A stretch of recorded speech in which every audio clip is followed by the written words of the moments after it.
City को, पूरे जनपद को, पूरे क्षेत्र को, पूरे प्रदेश को और पूरे देश को मिलता है। और विकास केवल वो नहीं होता जो सरकार कराती है।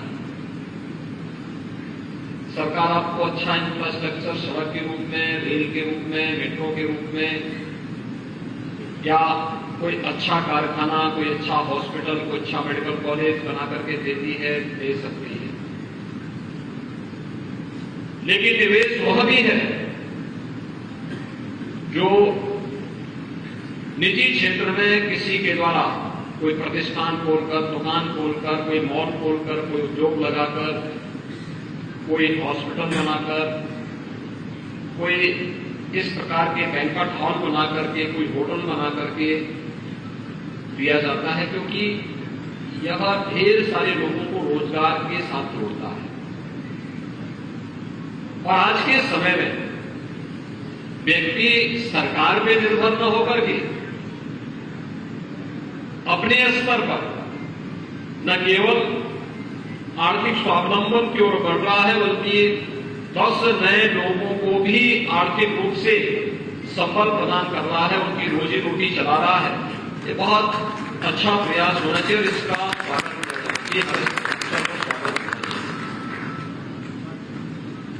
वास्तव में मैं जब संजय सिंह को देखता हूं, वो ब्लॉक प्रमुख हैं और उनके परिवार के साथ हमारा संबंध आज से बहुत पहले से, बहुत प्राचीन से, जब भी हम लोग सरहदी की तरफ जाते हैं तो इसी परिवार में वहां बैठते हैं।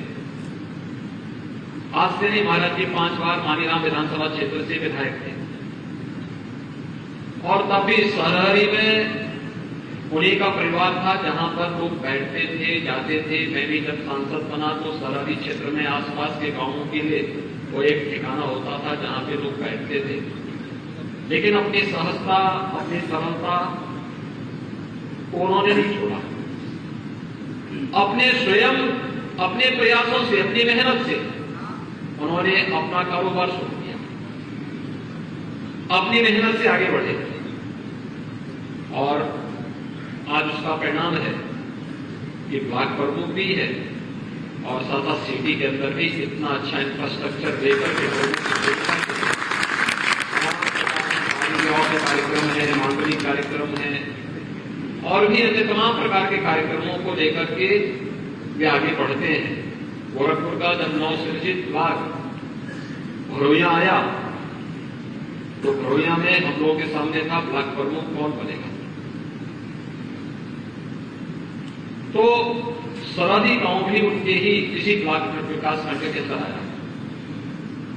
तो हम लोगों को लगा कि सबसे उपयुक्त नाम संजय सिंह हो गया और मुझे प्रसन्नता है कि उस ब्लॉक का पहले ब्लॉक प्रमुख के रूप में वो बेहतरीन तरीके से उस पूरे विकास खंड के लोगों में विश्वास पैदा हो। ये सेवा अपने आप में सेवा का प्रतीक है और वो विश्वास वहां पर है। जनता से जुड़े हुए कार्यों की प्रति रुचि लेना, विकास के कार्यों की प्रति रुचि लेना, जनता के साथ जुड़ाव रखना, विकास के कार्यों के साथ साथ व्यवसाय के प्रति भी उतनी ईमानदारी के साथ आगे बढ़ना। आज हर शहर में अगर इस प्रकार के युवाओं के द्वारा प्रयास प्रारंभ हो जाए तो उत्तर प्रदेश को अब आगे बढ़ने से कोई रोक नहीं पाएगा। याद करिए, आज से 6-7 साल पहले उत्तर प्रदेश के बाहर आप जाते थे, कोई जाता था, लोग आपका नाम सुनते थे, आप कहां के रहने वाले हैं। लोग धर्मशाला नहीं देते थे, होटल में कमरा नहीं मिलता था, टैक्सी और रिक्शा वाला बिठाने से परहेज करता था, गलत निगाहों से देखता था। यानी 6 वर्ष पहले उत्तर प्रदेश की स्थिति क्या बन गई थी? लोग ये मानते थे उत्तर प्रदेश का मतलब वहां का हर व्यक्ति गलत है। कुछ चंद गलत लोगों के कारण पूरे प्रदेश की बदनामी होती थी। लेकिन आज आप जाइए देश के अंदर, दुनिया के अंदर कहीं भी जाएंगे, आपने उत्तर प्रदेश का नाम बोला, लोग सम्मान देंगे, और गोरखपुर का नाम बोला तो लोग आपको ये जो परिवर्तन आया, इस परिवर्तन के लिए प्रयास करने होते हैं, एक सकारात्मक प्रयास। हम अच्छा करेंगे, अच्छा सोचेंगे, परिणाम भी अच्छे आएंगे। कोई सोचता था उत्तर प्रदेश में निवेश होगा? मैं जब सांसद था, मेरे साथ चैंबर ऑफ इंडस्ट्रीज के श्री सुरेंद्र अग्रवाल जी और इनकी टीम बराबर दिल्ली आती थी कि गोरखपुर के लिए ये चीज भारत सरकार से स्वीकृत करा दीजिए, गोरखपुर के लिए ये चीज स्वीकृत करा दीजिए, गोरखपुर के लिए ये हो जाए। बहुत सारी चीजें आती थी, बहुत सारी चीजें नहीं आती थी, लेकिन प्रयास करना होता था। मुझे लगता है संसद सत्र के दौरान हर सप्ताह लोग दिल्ली पहुंच जाते थे। उनकी रुचि थी, एक अंतःकरण की रुचि थी कि भाई गोरखपुर में हमारा जन्म हुआ तो यहां का कुछ विकास हो जाएगा।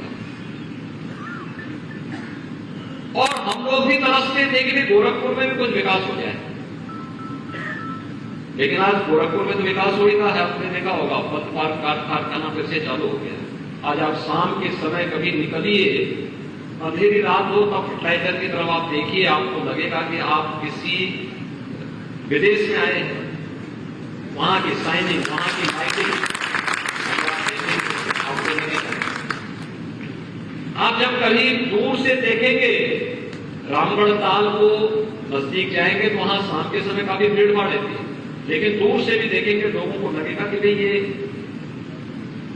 कोई यूरोप का कोई एक ऐसा टूरिस्ट स्पॉट है जहां जाने के लिए दुनिया तरसती। आज जब चाहे वह गोरखनाथ मंदिर रेलवे एयरपोर्ट से गोरखनाथ मंदिर की ओर हो, या फिर मेडिकल कॉलेज के मार्ग पर जहां कहीं आप जाएंगे, 4 लेन की सड़कें गोरखपुर को चारों ओर से 4 लेन की कनेक्टिविटी के साथ साथ एयर कनेक्टिविटी की सुविधाएं, सब कुछ तो प्राप्त हुआ ही है। प्रदेश के अंदर भी हर एक जगह इस प्रकार की सुविधाएं हम लोग विकसित कर रहे हैं।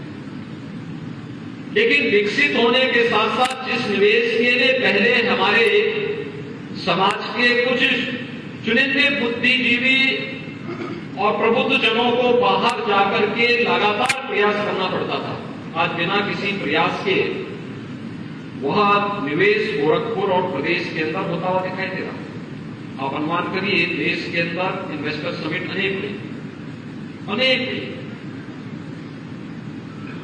लेकिन उनके तमाम प्रयास के बावजूद भी उनकी जो निवेश के प्रस्ताव उनको प्राप्त होते थे वो 10 लाख, 12 लाख, 15 लाख, और जो सबसे ज्यादा प्राप्त हुआ था पहले 17 लाख का हुआ था। और उत्तर प्रदेश ने जब इस दिशा में अपना कार्यक्रम इसी वर्ष फरवरी में किया, तो फरवरी से अब तक हमें 40 लाख करोड़ रुपए के निवेश के प्रस्ताव प्राप्त हुए। 40 लाख करोड़ रुपए के निवेश के प्रस्ताव ऐसे नहीं हुए होंगे। इसके लिए सरकार को पॉलिसी बनानी पड़ गई होगी। इसके लिए सरकार को प्रदेश के परसेप्शन को सुधारना पड़ा होगा कि लोग अच्छा सोचे यूपी के बारे में, गोरखपुर के बारे में, या पूरे प्रदेश के हर जनपद के बारे में। लोगों को सुरक्षा का एहसास हो, सुरक्षा का बेहतरीन माहौल हो, दंगे फसाद न हो, अराजकता न हो, गुंडागर्दी न हो। रिफॉर्म करने पड़े थे हर एक स्तर पर, और आज परिणाम है कि निवेश के प्रस्ताव प्राप्त हो रहे हैं। ये निवेश ने एक केवल निवेश नहीं है, ये उत्तर प्रदेश की अर्थव्यवस्था को देश की नंबर 1 अर्थव्यवस्था के रूप में स्थापित करने के लिए किए जाने वाले प्रयासों का परिणाम। और 1 करोड़ 10 लाख से अधिक नौजवानों को सीधे सीधे नौकरी इस सभी निवेश के साथ प्राप्त होने वाली है। आप अनुमान करिए, 1 करोड़ 10 लाख नौजवान जिस राज्य के अंदर ये चीजें दिखाती हैं कि आने वाले समय में उत्तर प्रदेश की किसी भी युवा को नौकरी और रोजगार के लिए बाहर नहीं जाना पड़ेगा, बल्कि बाहर के लोगों को नौकरी और रोजगार। और अच्छा प्रयास हो रहा है। गोरखपुर में आज अच्छे होटल बन रहे हैं, अच्छे रेस्टोरेंट भी बन रहे हैं, अच्छी सुविधाएं विकसित हो रही है, अच्छे हॉस्पिटल्स भी आने आ रहे हैं, अच्छे शिक्षा के केंद्र भी आ रहे हैं। पहले एक विश्वविद्यालय था, 4 विश्वविद्यालय गोरखपुर में हो चुके हैं। एक अच्छी पहल है, सकारात्मक पहल है। और हम सबको इस सकारात्मक पहल के साथ जुड़ना चाहिए। और मुझे प्रसन्नता है कि आज यहाँ पे इस रंगालिया जो एक बैंक्वेट हॉल के रूप में यहाँ पर संजय सिंह जी ने और उनके सहयोगियों ने यहाँ पे आज प्रारंभ किया है, यह गोरखपुर के विकास के लिए एक नई कड़ी है, एक नया प्रयास है। हमें इस प्रकार के प्रयासों को न केवल प्रोत्साहित करना चाहिए बल्कि इस प्रयास के साथ स्वयं भी जुड़ना चाहिए। आज के इस अवसर पर मैं एक बार फिर से संजय सिंह जी को और उनकी पूरी टीम को हृदय से बधाई देता हूं। आप सभी के कि उनका ये प्रयास गोरखपुर के विकास के लिए एक मील का पत्थर साबित होगा। आप सबके लिए मेरी शुभकामनाएं। धन्यवाद। जय हिंद। जय श्री राम। जय श्री राम।